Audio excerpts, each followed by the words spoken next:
Okay, any general question? Okay, so otherwise, today we will see this paper. So as I told you,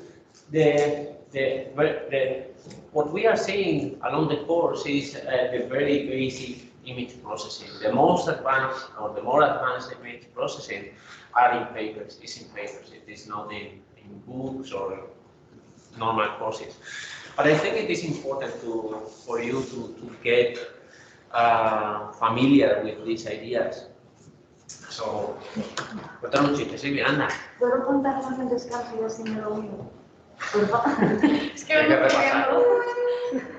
Hay que repasar. So in papers, I think it is important that you get familiar with these ideas and get used to read technical papers. And normally I take not the most advanced, but some of them that are at your level, so you can easily follow it. So this one is from by Pascal Poit, that is in this list of biomedical imaging. It was the person who was most cited. And I have taken an easy paper for you. And the idea of this paper discussion is always the same. So this is the structure that we follow, even for the exam. So in the exam, you know, in the intermediate exam and in the final exam, there will be 2 points that is a paper discussion. These 2 points, they're evaluated between 5 and 10, so no one can fail this part unless you leave it empty. If you leave it empty, you have 0, but otherwise you will pass. So the first point is to discuss what is the problem. So what problem they are solving. Then how they solve this problem. And how they solve it is not only literature, so blah blah blah, but you have to write equations and interpret those equations. Equations and interpret. So you are engineers and you have to talk the language of mathematics, and these papers, all these papers on image processing is very much related to mathematics. So yeah, you have to talk and discuss about those equations. And then, what are the results? And how they compare to other things. And then possible extensions. Extensions, comments.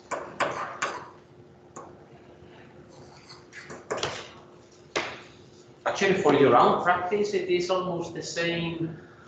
It is almost the same structure.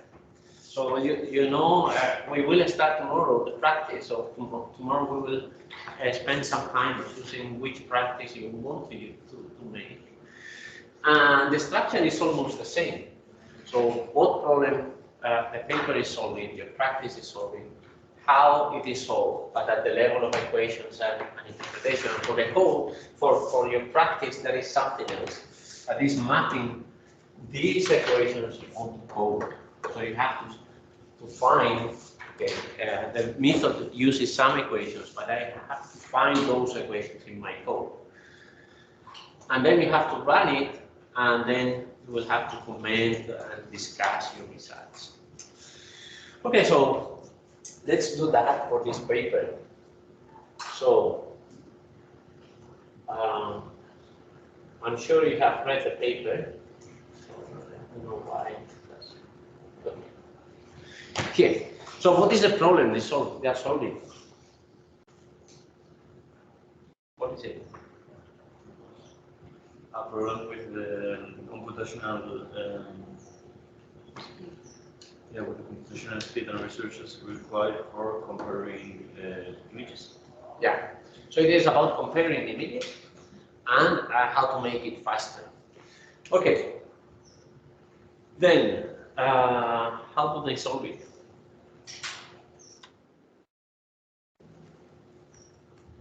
How do they solve it? By using binary numbers. Okay, so they construct a binary string and they make distances of this binary string. And then we will see the results. Okay, so those are the main messages. Okay, so let's see the paper a little bit more in detail. Okay, so what they want to construct is a descriptor of images. So let's say that you have a couple of images. So the problem that you're given. So we have many images. Let's say that you have a database of images. Entonces, si te anda Lorena.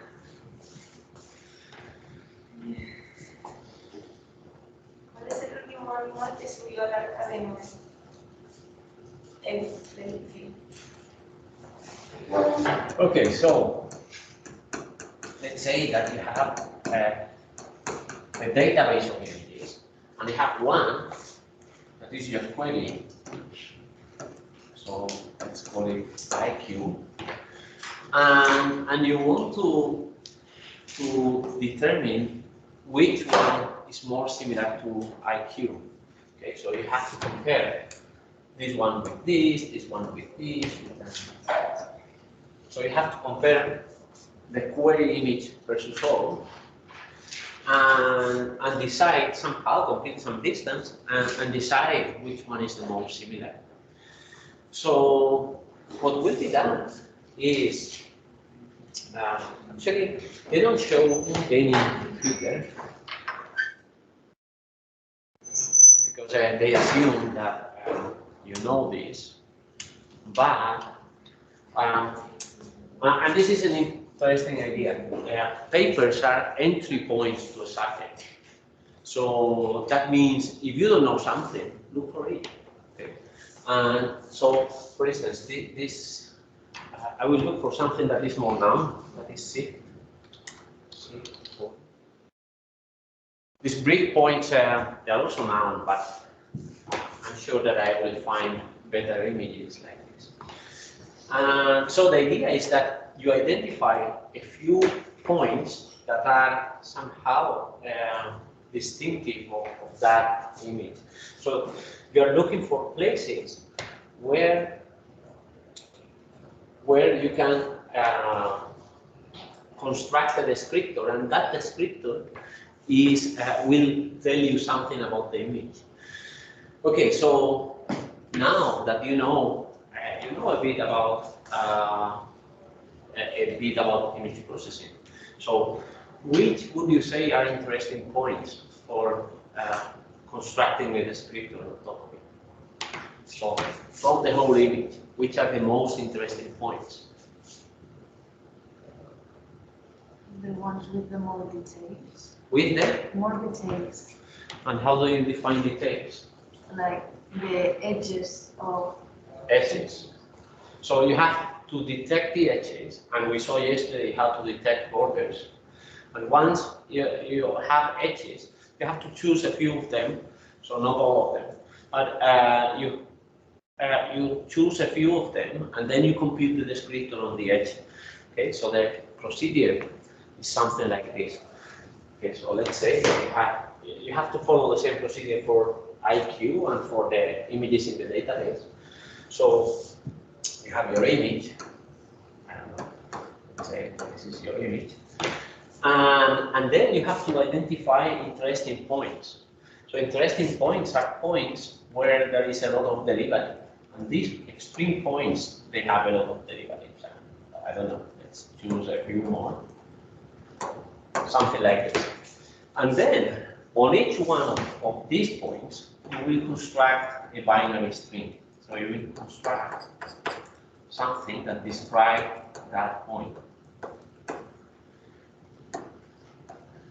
And you will have, I don't know, 1, 1, 0, 1, whatever.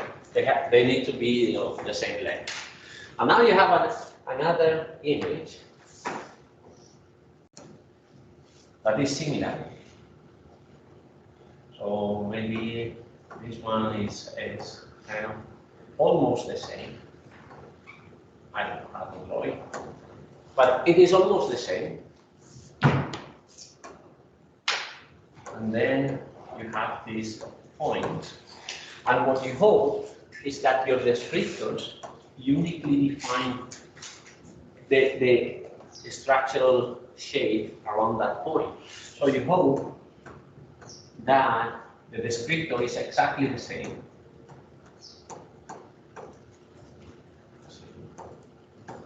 This is what you would like. This would be a perfect match between these 2 points. But probably, very likely, what will happen is that, okay, you don't have a perfect match, but you have a kind of similar match. So let's say that for this one, there is 1 bit that is changing. So the first one is 0, but all the rest are the same. Okay. So the first bit here is different, but the rest of the string is the same. So that is what you would like to do. Okay, and then the question is how to construct these strings in a way that is fast and accurate. Okay, later when I do the matching between points, it must be accurate. So how do you do the matching between images? Okay, I will find my my brief descriptor. So you have to choose your points. So first, choose points, but they don't describe in this paper. They assume that somehow you have chosen interesting points, and then construct the descriptor. But the descriptors in this paper are brief. Those are the descriptors that they construct, but they compare to other descriptors. Which other?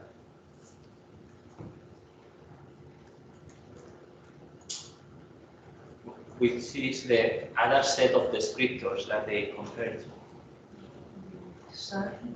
Serve, yeah, and User. and see. And user, so there are a few of them. And so you compute the descriptors, and then you do the matching. So that means you have a set of descriptors here. And for every descriptor in this image, you look for this one, which is the best matching descriptor. And the same for the second point, and the same for the third point. And then at the end, you have a comparison between the 2 images. Okay, so this is the setup. Okay, what else do we have in the paper? And yeah, they compare with serve, with user, and they use Hamming distance. What is the Hamming distance?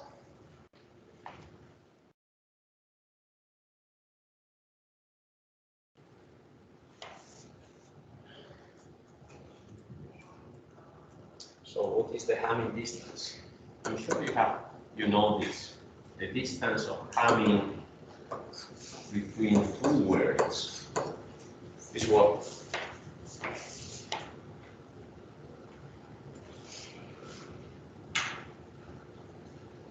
No? It is the sum over the whole word of the difference between words.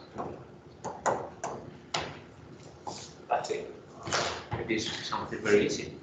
So, for instance, let's compute the Hamming distance between these 2 words. So, would be okay, we want to compute the distance of Hamming between 1, 1, 0, 1, 0 and 0, 1, 0, 1, 0.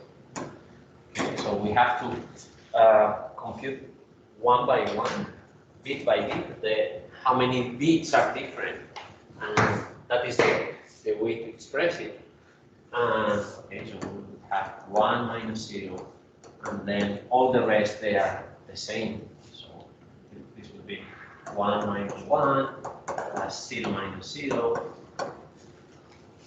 plus 1 minus 0 1 minus 1.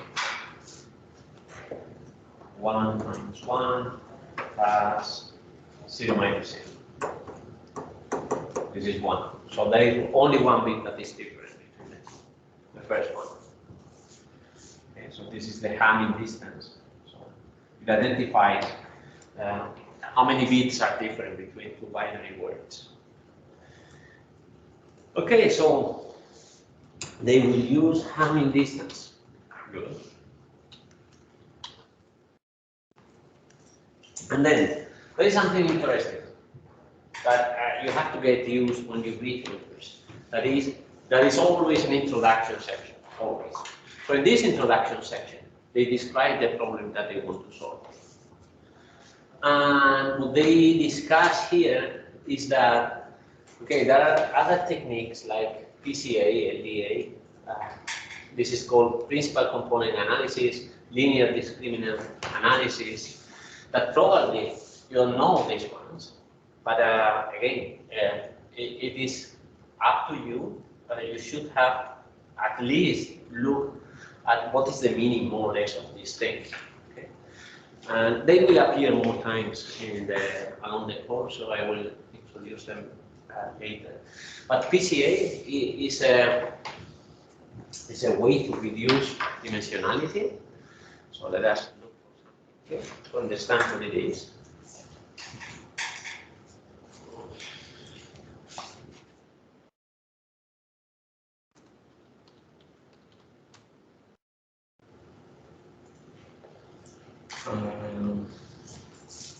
Let me look for a nice picture that shows it.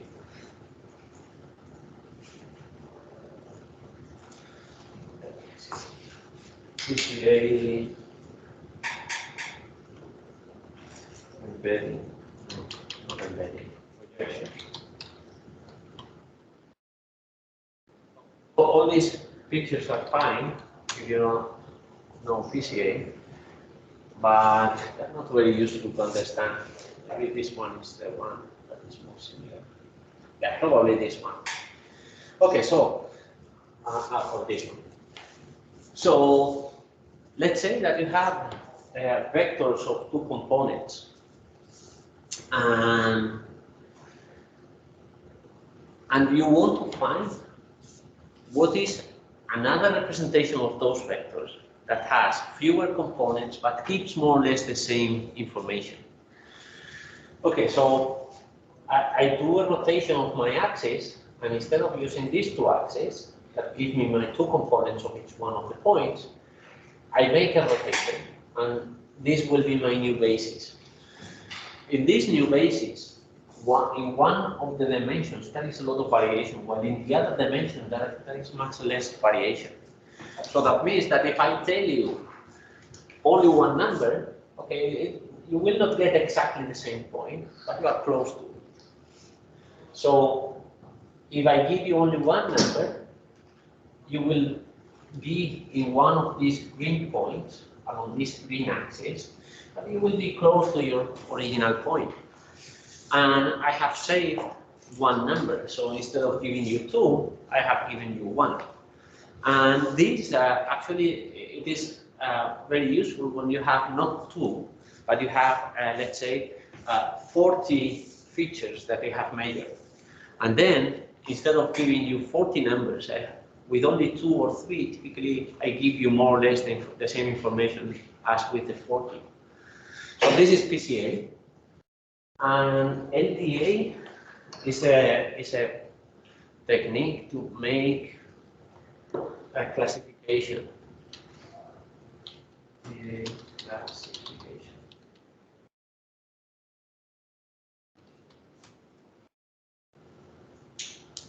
And the idea is this one. So let's say that you have a set of points, and one belongs to one class and the other belongs to another class, and you want to find a plane that separates the two. And then you find this line, and this line separates on one side most of the red points, and on the other side most of the blue points. Here they're showing two lines. But the idea is to have only one.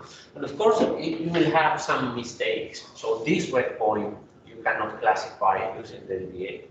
Okay, so you will classify this red point, you would think that it is blue while it is red. Okay, so it belongs to class blue. Sorry, it belongs to class red, but you will assign class blue. Okay, so yeah, so in this problem of comparing images, PCA and LDA can be used, and they give you the reference to how to use those two techniques to classify images or to compare images. And then they introduce sift and surf, but again, they mention it. If you want to know the details about sift and surf, you have to go into the paper, into those references. Okay, what else? Okay, so we are here, direction. Yeah, so the Adamar distance can be implemented with XOR operation. So I have written the distance in this way, but I could also have written it in this way. So it is the sum of our own I of xi XOR y I. XOR, I think it is like that, the system. Okay, so this is XOR. So we could have written it in that way, and XOR operations, you can imagine, they are really, really fast in the computer because there is a single gate, logic gate. And okay, and again, more related work. So they use sift descriptors, surf descriptors. There is something interesting that appears here. They mention integral images. What is an integral image?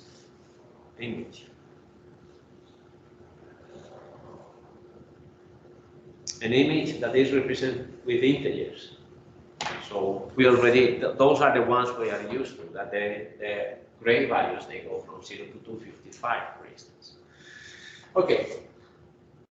Then, what they say, okay, surf is, tries to solve the problem of speed, but they construct a 64 vector of floating point values. Okay, so let's analyze that. Okay, so you may, instead of constructing these vectors of 0 and 1s, that are the ones that they want to construct, they may construct at each one of the points a vector, and let's call it, it is 7, so let's call it S1, S2, S64. And each one of these is a real number. So they need a floating point. How many bytes do you need for a floating point? To store a floating point?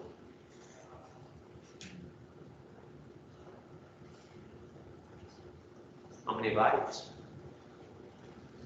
4 or 8. No? You have floats, and you need 4 bytes. And you have doubles, that you need 8 bytes. So the best you can do, this will have a length of 256 bytes. In the best case, it could be worse and have 512 bytes. But there is something also more difficult than that. Okay, so let's say I don't know what is the distance, the appropriate distance between these surf vectors. But let's say it is similar to this one. Okay, so let's say that the correct distance when you are analyzing surf is this. So the distance is between two surf vectors. Y is the sum of all the components. So has the same formulation as the Hamming distance. Which one is faster to compute in a computer? working with floating points or making XOR. XOR. So this is much faster. Because those are bit level operations. While this one, those are floating point operations. So you have to take two floating points, compute the difference between those. Taking the absolute value is a closely operation, or it is not. Do you remember how the floating points were represented?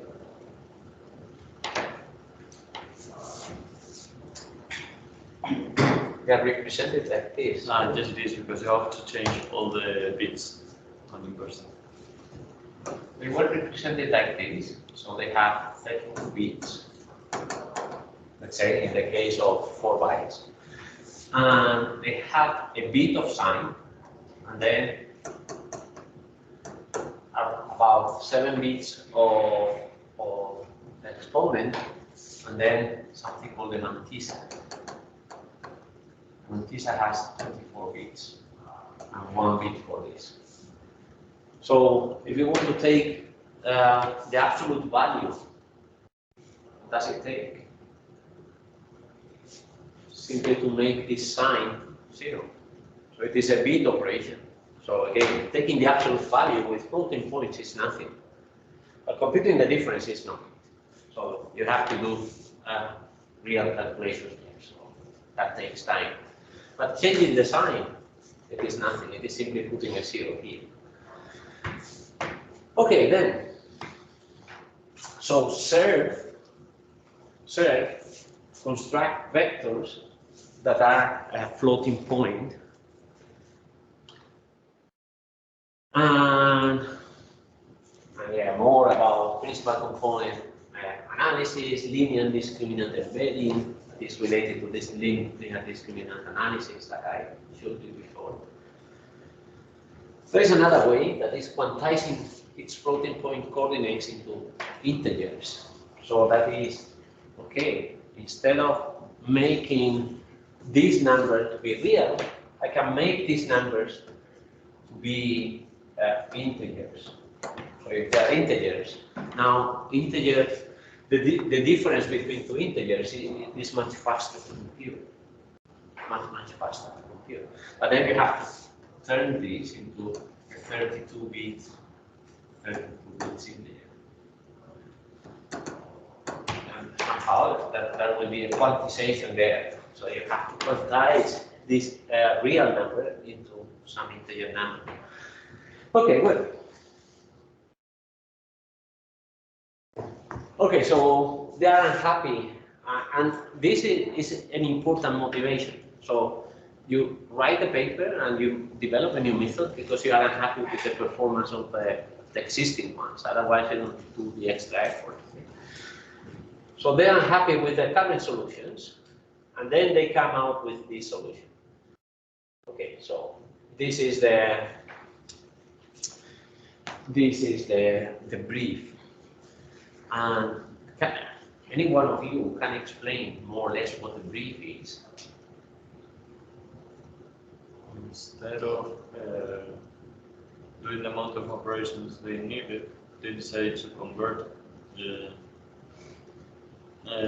bits into directly, instead of a string, into binary, and then comparing them with the long distance or something like that.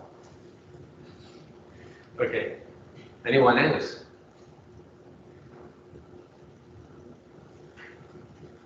I think the key is in this figure. So this figure, I think it is very enlightening. Okay, so let's say,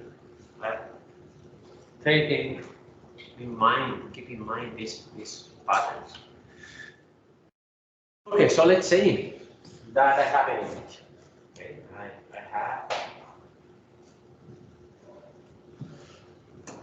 I have this image.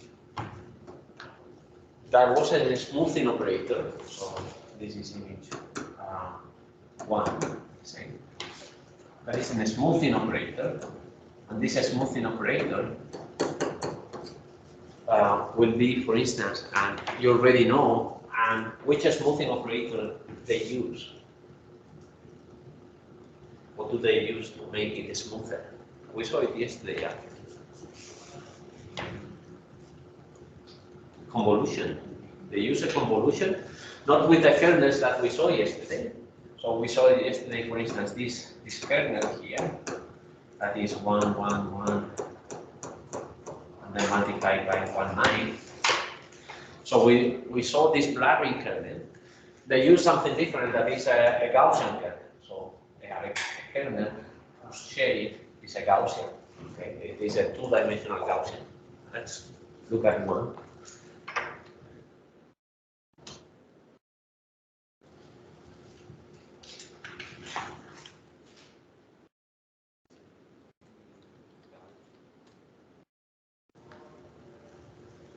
So that is how a 2D Gaussian looks like. Okay. So it is, you have maximum intensity at the origin, and then it falls off, for which some slope that is determined by sigma. Okay, so how wide the Gaussian is determined by sigma. So by controlling sigma, they smooth more or less. Actually, if you make sigma equals 0, what you have is a delta. Okay? So if you make sigma very, very small, what you have is a delta. Okay, so then they smooth it a bit, and the smoothing is just to avoid noise and to make the pixels more correlated. Correlation is something that we will introduce later along the course. And so they smooth it a bit, and then if you are given a point, let's say that you are given this point that you want to evaluate, you want to construct here this vector of zeros and ones. So you want to construct this vector of zeros and ones, and then you will do the following. You will draw a pattern. Okay, so actually, it is not, you can do it on points, or you can do it on the whole image. Okay, so what they choose is to do it on the whole image. So the shift are working on points, but this brief is working on the whole image. So you take a pair of points at random, and now in the smooth image, you will call this point A, point B, and then this will be 1 or 0. 1 if the smooth image at point A, let me see if they say larger or smaller, just to be consistent.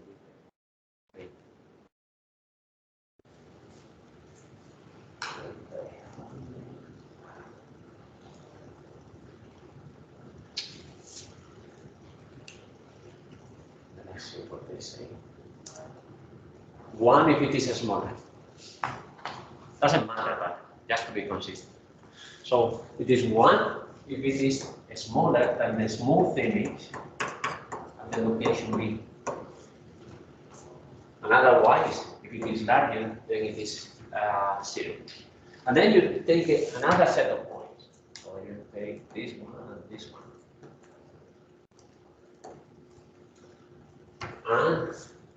And you put it there. So it will be 1 if the smooth image at the point C, let's say this is C, this is D, is smaller than the smooth image at point D, or 0 otherwise.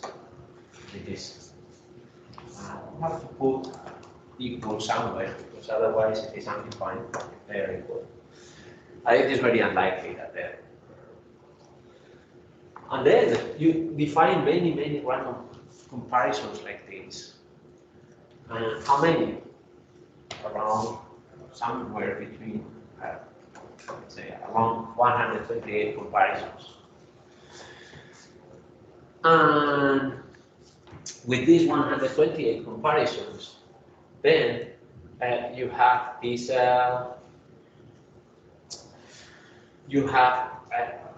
this vector that will be the brief. This will be the brief. Description is image. And you will have similar brief descriptions for all those images. So you will have the brief of IQ, the brief of I1, the brief of I2, and then what you do is the comparison between all those briefs. So there is a single brief per image. So this is a very simple description. What they have here, it is a little bit more complicated, but not too much. So yeah, so P of X is the pixel intensity in a smooth version of P at that location. And then this is the comparison I was doing. And then let's call this comparison tau. And then they define the brief in this way. So it is all these taus take values 0, 1. And then they have this 2 to the I minus 1 in front. So this is simply ordering and putting them in a vector. So this is the location. So if all these comparisons are tau, let me do it on another copy of this. So,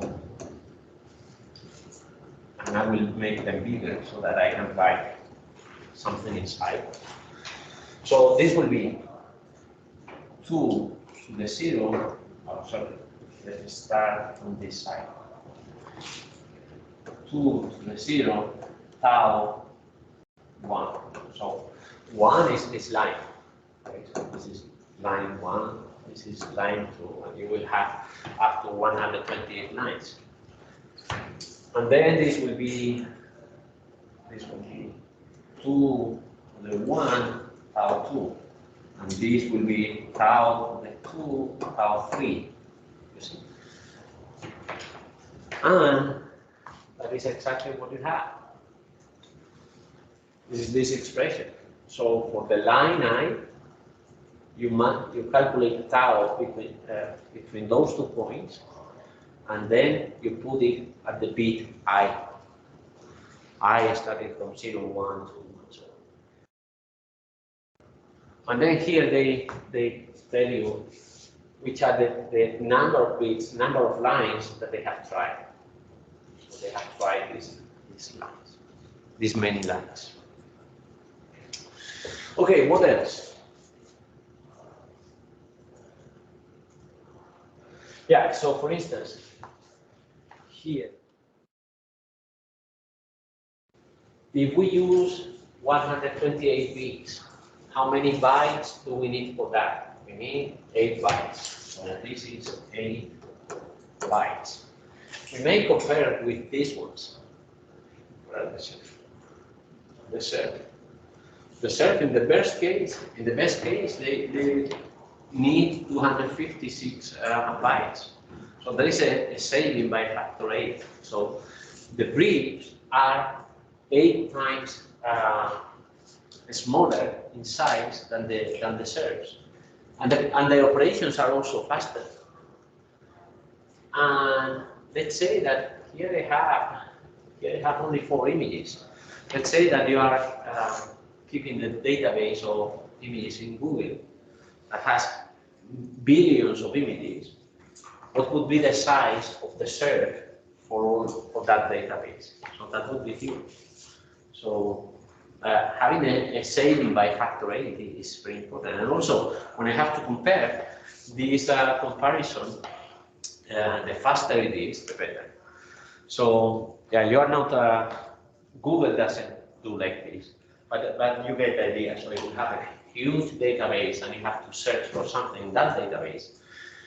You want the descriptors to be small, and you want the comparisons to be fast. Okay, then, yeah, that's the brief. So this is extremely easy. Okay, so then, they try to, they have a database, something that they call the wall database, and actually the whole database is referred somewhere. No, well, I think it's referred to an image. To an image. Yeah, but it's referred, I think, in the page before or page right after. Okay, it's right after the part. So let me see where they, viewpoint, they give the reference. Okay. Database. They have it somewhere. I saw it. It's It is not an image, it is a database. Select.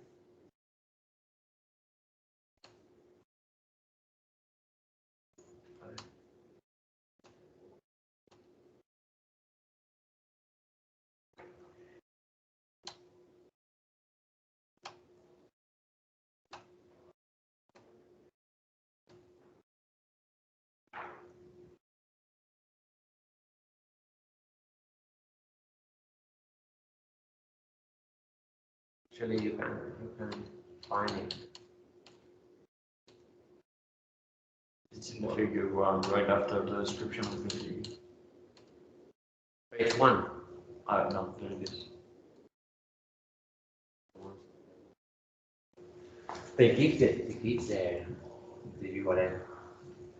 I visited there.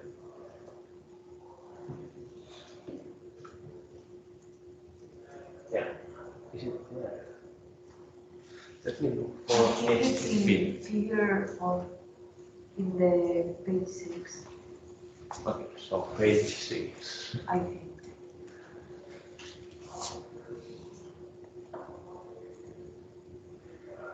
There. This. No, a bit high. This one. Wall. It is there, no?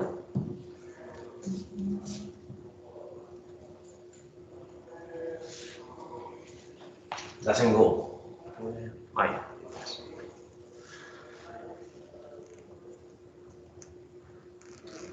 So here we have these databases. So what does that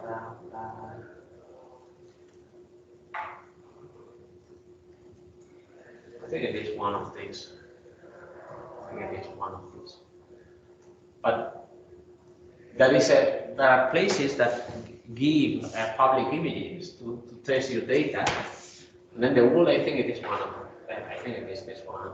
I don't know which one it is. Or maybe this one. Yeah, this one probably it is. And it has 6 images. And you download the data. So that places where they leave images for interesting programs, and they use one of these. Okay, good. Then, where are we? We are here.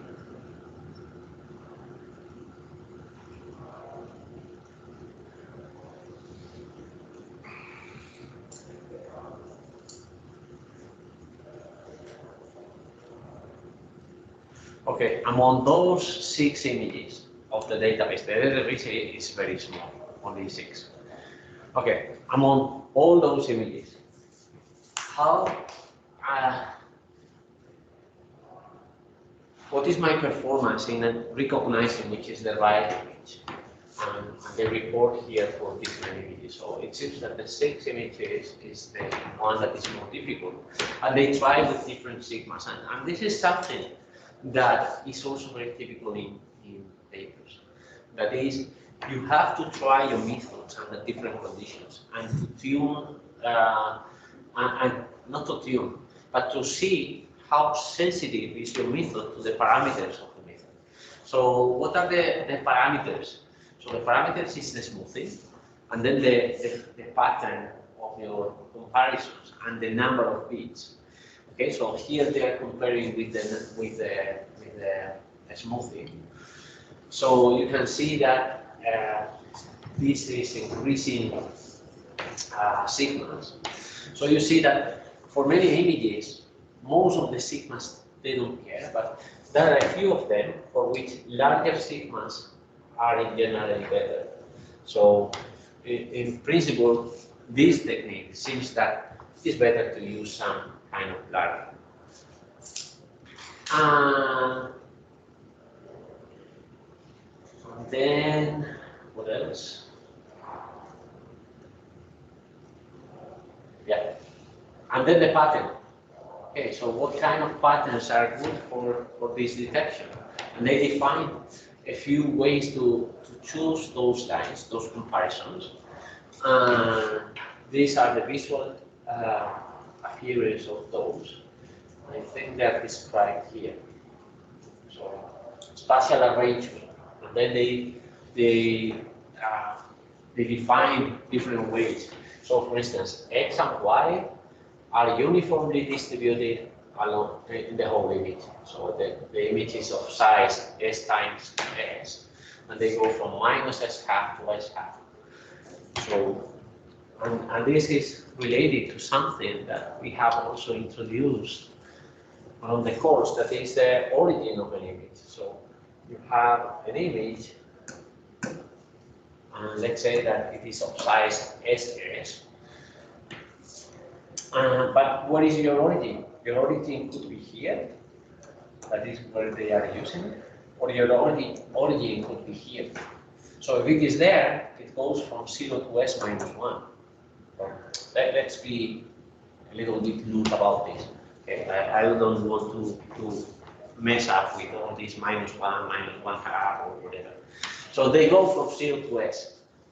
But if the origin is here, if the origin is there, then they go from minus S half to S half. So you can have negative coordinates for an image. Okay, so the pixels don't need to be at positive values always. So they may have negative coordinates. It depends on where your origin is. Okay, so they are using this one. One sensible way is, okay, just take any number between minus S half and S half. What else? They have other patterns. So a Gaussian distribution that is centered at 0. Then a Gaussian distribution that is centered at 0 for X. And once you have chosen X, Y will be much closer to X. So it is centered at Xi, and it has a smaller smaller variance. So you see this variance is 4 times less than this one. So this is the one that is creating this pattern. This is group 3.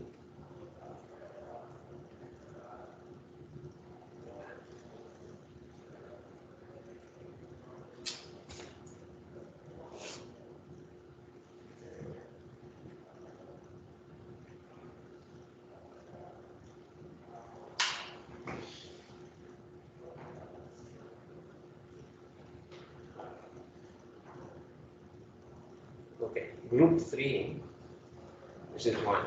So here you have uniform distribution, here you have Gaussian distribution, so X and Y tend to be closer to the origin. And here, X is Gaussianly distributed with a given variance, and Y, once you choose X, you choose Y that is close to X with a much smaller variance. So you see that the patterns that they generate are different. Okay, let's make a break, and after the break we'll continue. Fourth pattern is you define a set of discrete locations in a coarse polar grid. Okay, so what is that? How many words? Good. Okay, so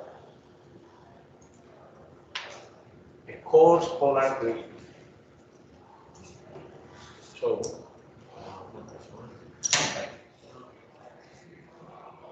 you have an image, you have the origin there, and now you define a coarse polar grid. So what is a polar grid?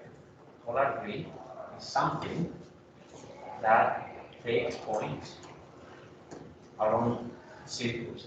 And typically you have discretization in angles, and let me do it in this way. I think it will be more clear. So you do it like this, and then you have the discretization in angles too.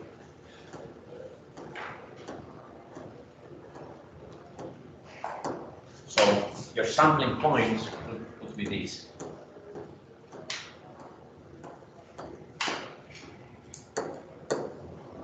Then all of them. And then you number all of them. So you say this is number 1, this is number 2, 3, 4, 5. You number all of the points. So this is a polar grid. Coarse means that the points are well separated between each other. And then you take, what do? We take random samples from the discrete locations of that grid. Okay. And then the last one, that is the one that is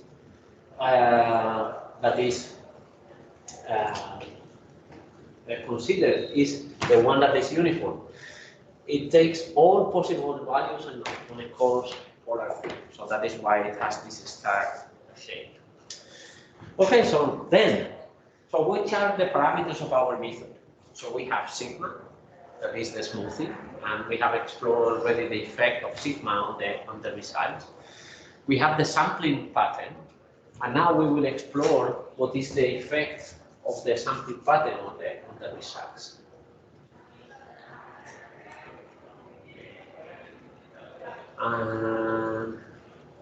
Yeah, it is here. So we explore the different sampling patterns, and for each image, we try to see whether we can recognize it or not. And for most of the random patterns, the performance is more or less equal. For the uniform pattern, the one with a star shape, it is bad, which is a little bit surprising. You would think that anything that is kind of regular, like this one, you would have expected that it behaves better than anything random. It is the opposite, and in general it is the opposite. So randomness in many signal processing applications is good. Okay, so we have explored the second parameter. And what else do we have here? Okay, so now we may wonder what is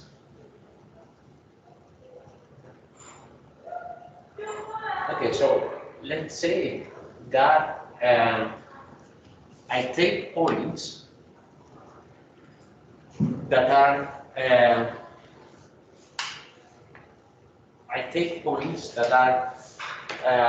corresponding. So in this image of mine,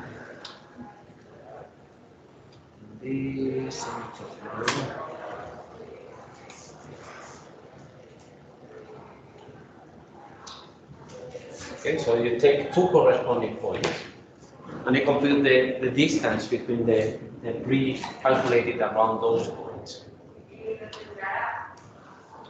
Okay, so you take corresponding points, you compute the distance. What is the average distance for if the points are corresponding? And what is the distance if the points are not corresponding? So you take any other point and you compute the distance between the brief between those two sets of points. So you would hope that these two distributions are different.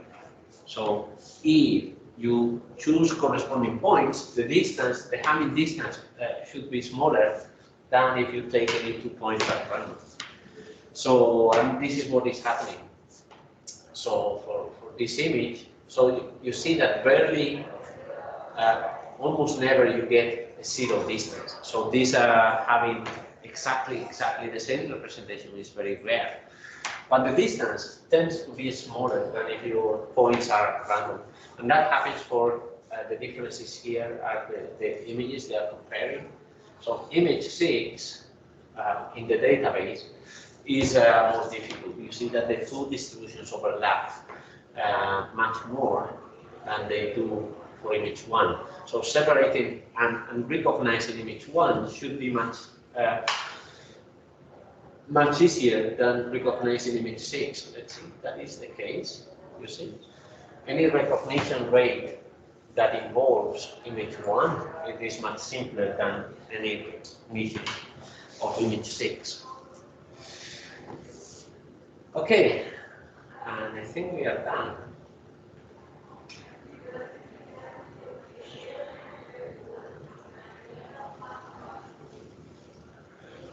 Yeah, I think we are done. And then they compare to serve and userve using these images that are from that database that we had we visited before. They try these kind of images. And yeah, also something interesting. They talk here about the time. So they have to report what is the execution time, and they repeat this process many times, and they take the average. And they are talking here about time, but they are also that is also valid for recognition rates, for any parameter that you compute. It is better if you run it multiple times with random initializations, and then you take the average. And then they describe here the process. So yeah, you pick n interest points from the first image, you infer the n corresponding endpoints in the other image, and compute all the associated descriptors, and then for each point in one of the data sets, you find the nearest neighbor in the second one. So that's fine. And I think we are done. Not really more interesting things in this paper. Yeah, this kind of comparisons, they are also kind of compulsory. So whenever you come out with a new method, you have to, you were unhappy with the existing method, so you have to show that your method is better than whatever was there. So, and you have to be better in some sense. So some sense could be recognition, so you could have a better recognition of which one is the image I'm presenting you. And they try here for different lengths of the read, so 16, 32, 64 bits. Or you can be better in execution time. I don't think that they compare on execution time. They.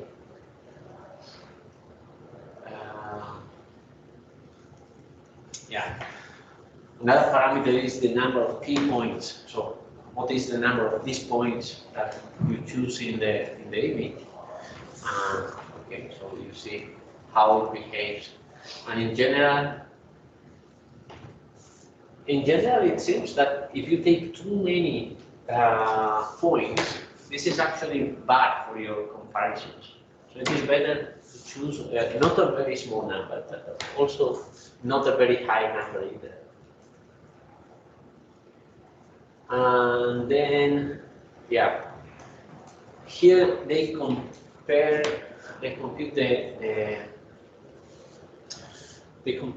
not the time, but the efficiency of how large must my descriptor be to have a similar recognition rate as user.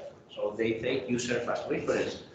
Okay, so if I want to be user, so to have the same performance as user using read, how many bits do I need? And they need 58, 118, and so on for each one of these images. So again, you see that image 1 is much easier to recognize than image 6, because the number of bits, the number of comparisons that I need is much smaller.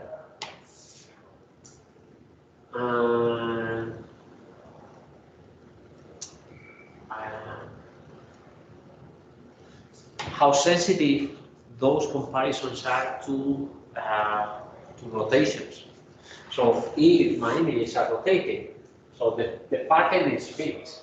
So if my images are rotating, so now I have this same image, but it is rotating. So let's say I have the same image, but now it is rotated like this.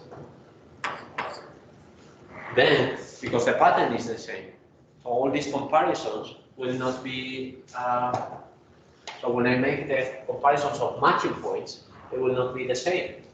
So as a function of the rotation angle, I should see that the recognition degrades. That is what is happening. So I can more or less recognize the images after a rotation of 20 degrees, more or less, or 50 degrees. If they rotate more and beyond 40 degrees, I cannot recognize which one it is. Okay. And there are descriptors that are rotational invariant, but this is not one of those. And then this O is when you try to estimate the rotation first somehow. U surface is rotational invariant, so they don't track. And yeah, the report sometimes here. So what is the calculation time to compute the matching? Yeah, these times are in milliseconds, and something also interesting is that you have to specify in which kind of machine you are working. Okay. I think that's all. Yeah, that was all. So a lot of information, but it was a very easy paper. Did you find it easy to?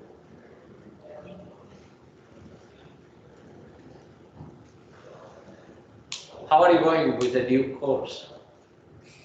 Are you following? Okay, good. Then, any other questions regarding the paper? Comment? If any one of you wants to do this with macromolecules, we can give it a try. So macromolecules is what we do at the group is doing. So for instance, if you look for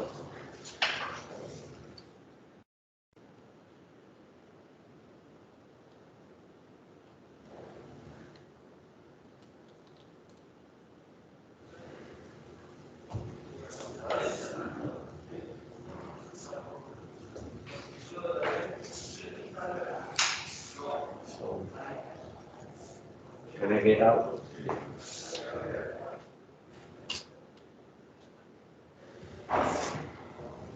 And then should go something else.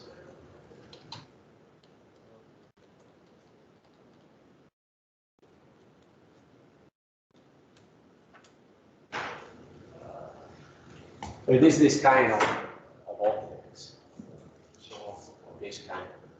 Okay, so you have an image, a 3D image now, not a 2D image.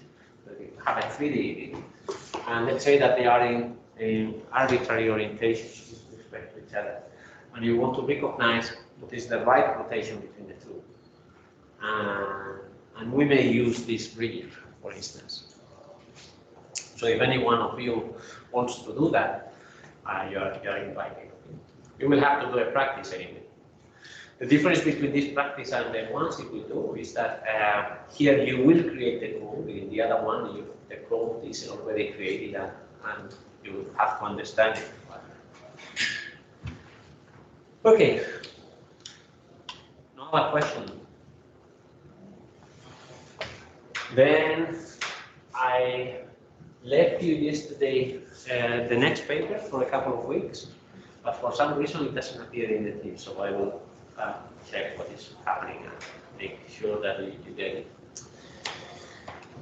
Okay, so otherwise we move on to the next topic in our lectures. That will be frequency filtering. Okay, so yeah, we said yesterday, that's a summary. So let's create a new one. So we said yesterday, let's say that you, let me write in, I don't want to be, so let's say, let's convert an element. So we have I of control to the kernel. So this is the input image, goes to the kernel and produces the image in it. So the model is this one. So you have I, J, and H in between. And this is the convolution that we introduced yesterday. And we saw a couple of ways of computing this convolution. So there are 3 ways of computing. We already saw 2. So one was the moving average, the moving window. Moving window. The other one, so this was number 1, and number 2 was shift, multiply. We already saw it yesterday too. And then the last one is today, Fourier transform. And you can do that because if you take the Fourier transform of that, our Fourier transforms are always right. And so you do the Fourier transform, is omega. Omega is the frequency vector. So this is the Fourier transform of I times Fourier transform of H. So you can do the Fourier transform of the input, the Fourier transform of the kernel, and multiply. And now if you want to recover the original image, so this is Fourier transform, if you want to recover the original image, all you have to do is the inverse Fourier transform. And then you will get your image again.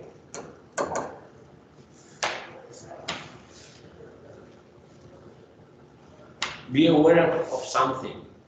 Always, when you write equations, make sure that they are in the right space. So you cannot mix in the same expression spatial coordinates with frequency coordinates. Okay?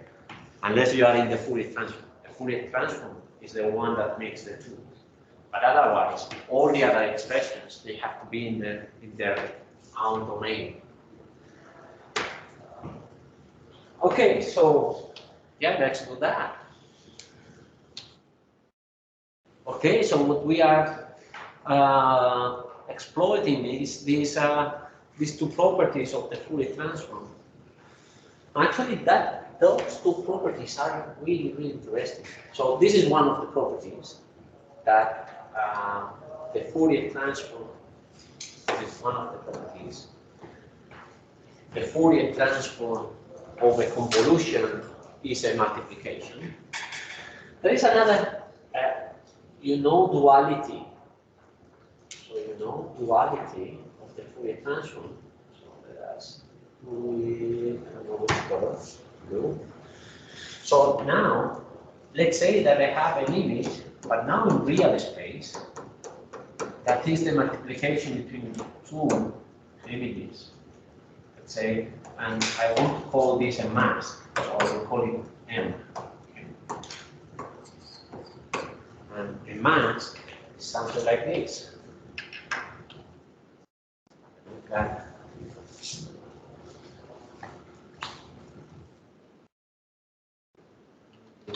To the mask. Not those ones.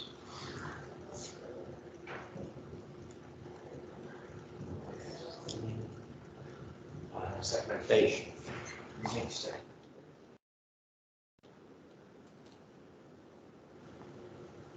Yeah, this kind of things. So let's say that we have this image, and this is a mask. Okay, so it is an image that takes value 1 or 0, and you will multiply the input by that. Okay, So if you want to put it in the diagram like this one, so the way this is usually represented is in this way. So you would have image I, and then it is multiplied by the mask, produce A. And that is a point-wise multiplication. So the first pixel with the first pixel of I with the first pixel of M, the second pixel of I with the second pixel of M, and so on. Okay, so now I have a multiplication in real space. In Fourier space, now we do the Fourier transform. So what we have is a convolution.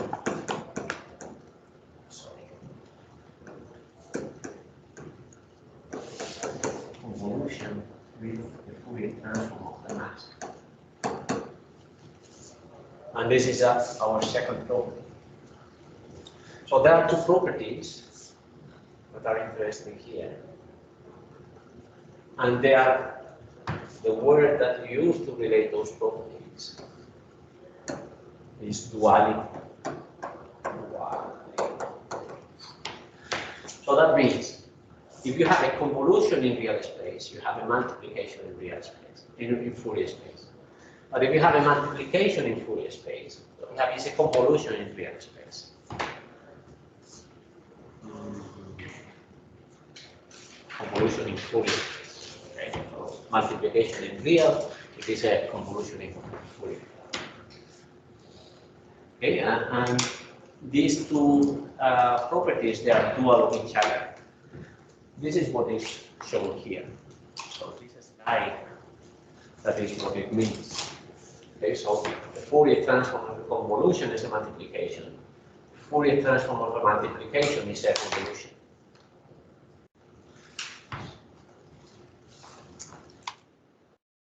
Okay, so now let's say that I have this image, I have this kernel, and I want to do the convolution between these two images using the Fourier transform. So what I have to do is to take the Fourier transform of the input image, take the Fourier transform, the second of the kernel, then do the pixel-wise multiplication. So taking the equivalent frequency. So I would take this pixel with this one, multiply this coefficient with this coefficient, and multiply and so on. So you construct this one, and now you do the inverse Fourier transform. Yeah, just a reminder, the Fourier transform is defined for a gray image, not for color images. But if you have a color image, it is very easy. You do the Fourier transform of each one of the bands, then you apply this convolution in each one of the bands. Yeah, this is MATLAB code to do that. Yeah. All this we already know about the FFT shift and all this. Okay, so then, what are interesting filters? So, what is the so let's think of what are the typicals. Let's say that I want to blur my image, and we see that blurring is not always bad. We have already seen with the brief descriptor that the blurring actually made the recognition rate be higher. So blurring is not always bad. So let's say that I want to blur my image. So I want to blur my image. What is a typical kernel to do that? So let's say that I want to make a blurring by constructing a window of size 5. It would be something like this.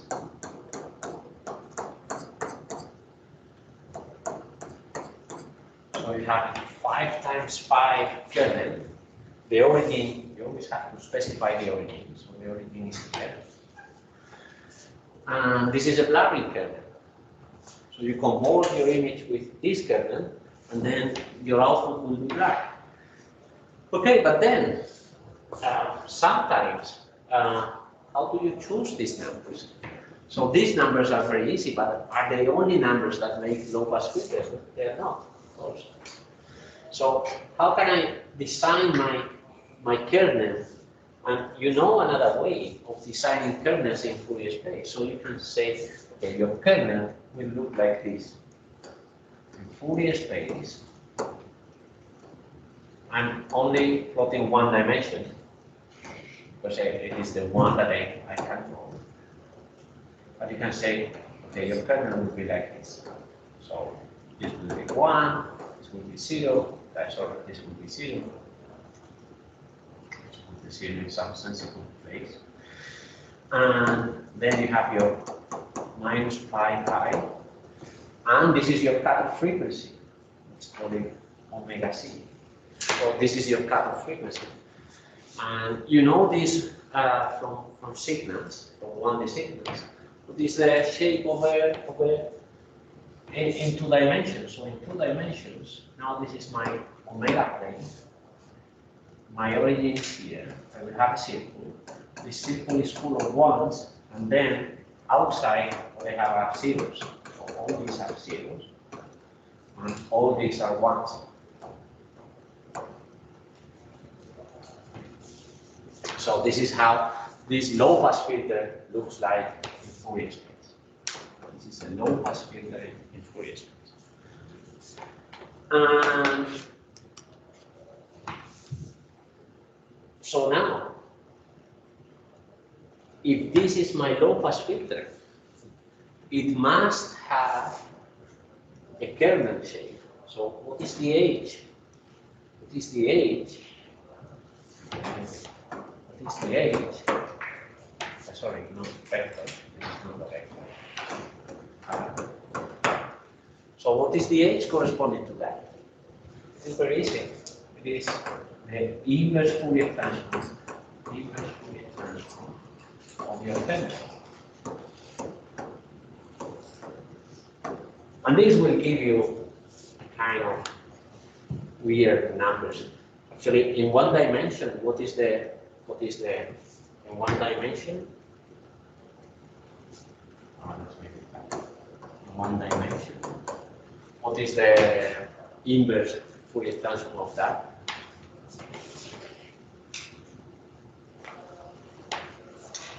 The sink. There are many details, but let's forget about those details. It is the sink. In 2 dimensions, it is something that is called the jink. It looks like a sink, okay, but only that in 2 dimensions. Let's look at the jink in 2 dimensions. And actually, if you like the mathematics of this, they are very beautiful mathematics. They involve something called the Bessel functions.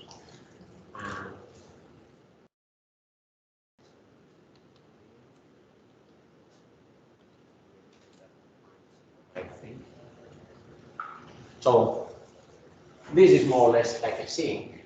Yeah, here you have the comparison between the two. The sink is blue, the jink is orange. It looks more or less like a sink in the sense that okay, it has oscillations, it has a big load, and here it is how it looks in 2 dimensions. That's one of the presentations of that. And that one is the best. Okay, here you have the jink definition. So it is J1, and J1 is a Bessel function. But it looks like the sink. So instead of a sine, the sink is sine of x divided by x. The jink is the Bessel function J1 divided by x. So it is kind of sink. So you can imagine that now these numbers here will not be so easy. So these are extremely easy numbers to write. The jink numbers, okay, they are not difficult. You need a computer for that, but they are kind of strange numbers. But okay, there are numbers that go there. Typically, all of those low-pass filters, they look like weighted averages. So I will invent the numbers. I don't know the numbers for the jink, but they look more or less in this way. you have a big value in the middle, and then as you go all the way, you have smaller values, and most of them are positive. So you can have, I don't know, 0.3 around, and then 0.2, 0.2, 0.2. It has to be symmetric.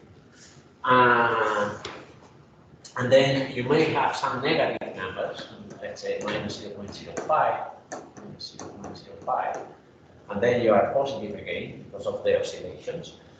Let's say 0.1, 0.1. You get the idea. So in general, all these kernels in which you have high values in the middle and most of the values are positive, they are low-pass filters. And what else?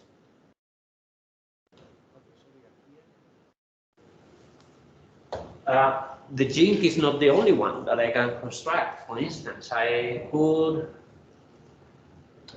construct my kernel to be, sorry, I may construct my kernel, instead of being this ideal low-pass filter, I can design it to be like this one. And be like this. So h of omega is equal to 1 over the norm of omega. It looks like that. I'm always plotting in one dimension because it is the one that I can easily do. But you can imagine this is rotating, right?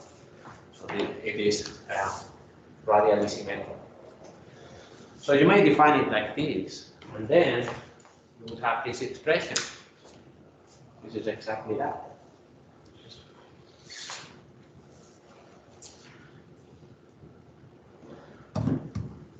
Okay, and this, if I do the inverse Fourier transform, what is the kernel associated to this? You do the inverse Fourier transform, and automatically you have designed your kernel. And this is not a vector. So automatically you have defined your kernel. And I don't know which numbers specifically, but they will have this kind of shape. High numbers in the middle, most of them positive, and so on. Actually, one property. Let's think of why something is called a low-pass filter.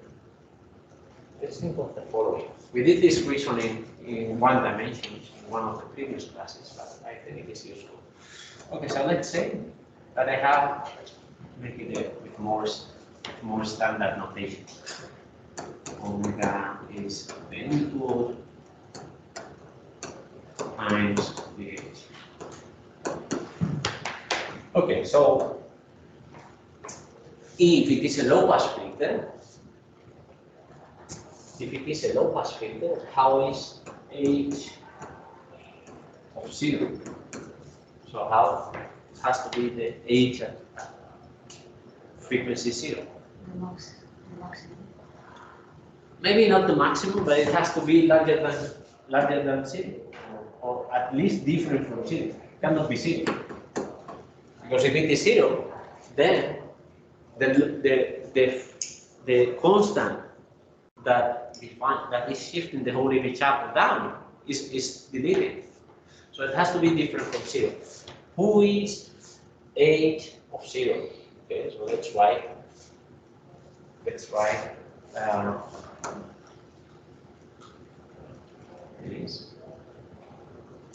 So let me do it for continuous images. That is simple to write. So it will be the Fourier, the double integral of your kernel e minus k omega r. This is the definition of Fourier transform. Okay, definition of Fourier transform at omega equals 0 at the origin. What happens when we are at the origin? So if we are at the origin, let us do it in a few steps. So this will be e minus k 0 r, and then we create our. But this is the product of 0 times any vector. That is 0. That is 0. 0 vector or 0 scalar? Does it have to be a vector or a scalar? It is a scalar, so the inner product of two numbers, of two vectors is a number, it's not a vector. Okay, so, and now we have e to the power 0, but e to the power 0, all this is 1. Okay, so now, this is the tau integral of base 5. That is, all the sum. Let us look at the final result.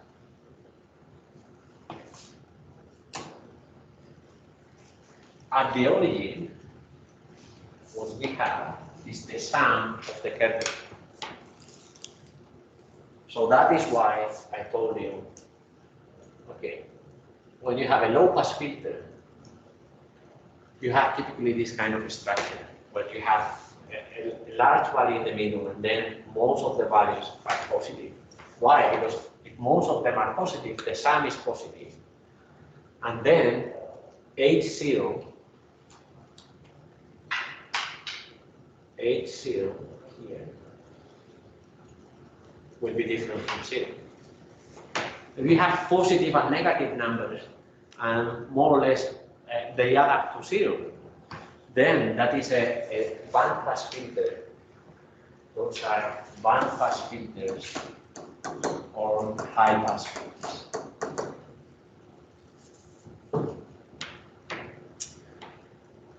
Okay, so we may define this low-pass frequency filter. We may define whatever you like, but now you are more free, because you can design your filter in real space, and then you put the numbers that you like there, or you design your filter in the Fourier space, and then you put the shape of your filter that you like there. And what about high-pass frequencies? So high-pass frequencies, you already know a few high-pass frequencies. We know one. So let me go here. So we know this filter here.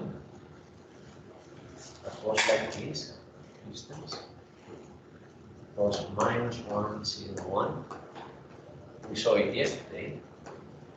It was the one that was computing derivatives along this direction. So is that a low-pass filter? What is H0 there? The sum of all that is 0. So it is not a low-pass filter. It is a high-pass filter. Can I design high-pass filters in other way? I can. So instead of that one, why don't I design this high-pass filter? So why don't I design this high-pass filter? Now we draw a omega as omega. This is 1. Now, at 0 frequency, the DC component, this is called the DC component, is deleted. It's multiplied by 0. So this is actually another approximation of the derivative. You may remember this property of the Fourier transform. You may remember these from 1D signals. So you have x of t, Fourier transform, let's say is x omega. The derivative of x of t, what is the Fourier transform? All this is Fourier transform. So what is the Fourier transform of the derivative of x of t? The omega x of omega. This is the same. So you see, these filters here, there is a phase term. The phase term we don't care. So this is phase. We don't care about the phase now. But you see, this is a kernel. This is a kernel in the Fourier space. And it is this same kernel. So multiply by this, by the module of the frequency vector, is a way of computing derivatives. But now of images. We can compute the derivative of an image in all directions by multiplying by this filter.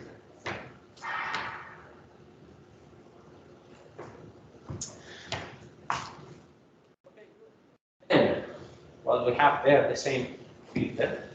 So this is this same filter I was putting on the whiteboard.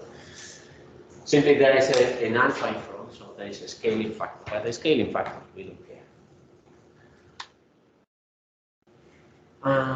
Yeah, this is the same, this property, convolution property of the Fourier transform.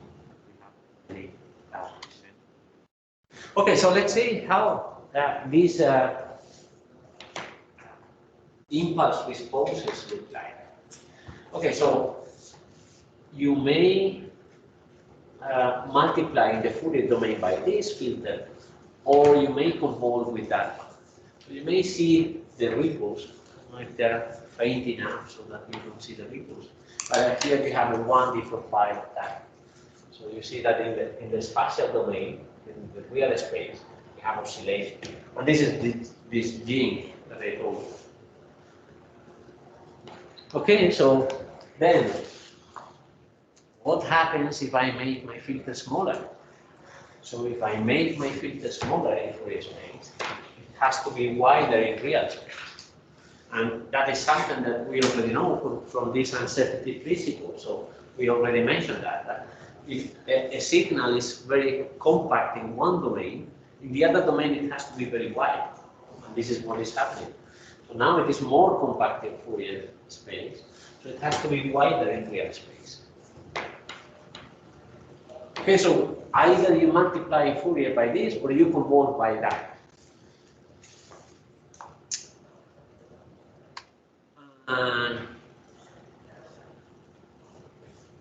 Yeah, let me see if I can find some image.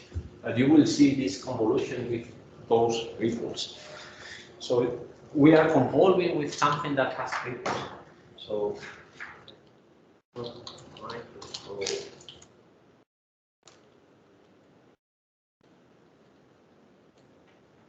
if we find an image easily.